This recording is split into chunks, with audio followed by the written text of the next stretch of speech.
Morning. Give us a sense of where you're seeing the index and what kind of a move are you expecting on the index today? Good morning, Harsh. Good morning, everyone. So, for the first time, I think the last many days, the data indicates that there has been a fresh shorting which has happened for the Nifty futures. Yesterday there was almost like a 3.5% jump in the open interest for the Nifty, and more interestingly, there is almost an similar kind of an unwinding of futures for the Bank Nifty. So, a drop of almost 2.5 to 3% on the Bank Nifty futures. So, this indicates that for the first time, I think in the last maybe 5, 7 odd trading sessions we saw the evidence of fresh shorting emerging. So this could probably cap the ceiling or the resistance for the markets on the upside. We made a high of 26,300, 325 thereabouts on the spot Nifty. That I believe could act as a minor resistance on the upside.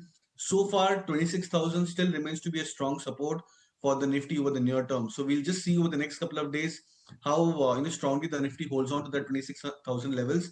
But broadly, the data yesterday indicates that we are now looking at a much more ranged bound market than what we were probably preempting the previous many legs of the market. So Kunal, hi morning. What would your stock bias be? So I'll go with a couple of buy calls, specifically focused on stocks which are riding on high momentum. BEL is something which still looks attractive. Yesterday, the stock managed to close back above its 50 DEMA.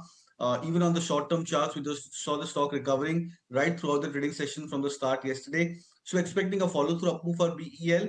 Would look out for targets in the range of 426, stop loss at 410. The second would be a BEL PB Fintech. That's a chart which now showing signs of a bullish flag formation on the daily charts. It's on the verge at the of the breakout of this flag formation. So would look out for 1910 as a target for PB Fintech and stop us at 1830.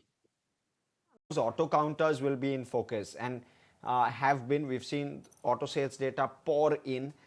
Do you have a bias in terms of which stocks within the auto pack that you like, whether you opt for two-wheeler, four-wheeler, CV? How would you play it?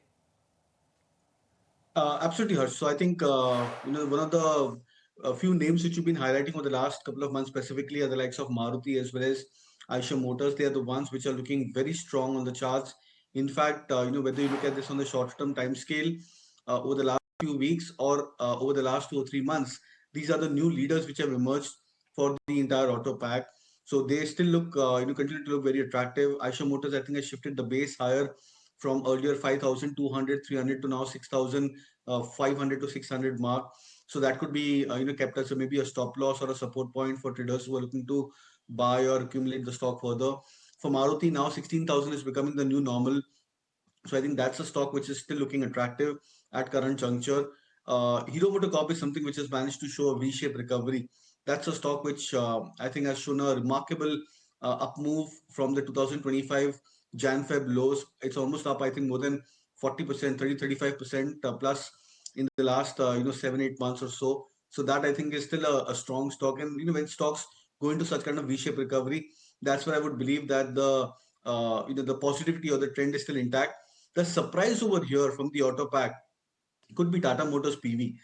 We understand that the stock has been a huge underperformer. It's still trading at 350, 360 levels, which coincides with the previous low for Tata Motors PV.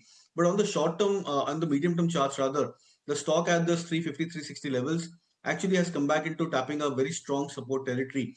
Indicators are positive, volumes are improving, the price patterns are slowly and steadily trying to improve for Tata Motors PV. So that I believe could be a bit of a surprise over here. The risk reward is positive, and if the stock forms a bottom, we could be looking at the stock hitting levels of even 400 to 440 potentially in the next 3 to 6 months. Okay. So those are the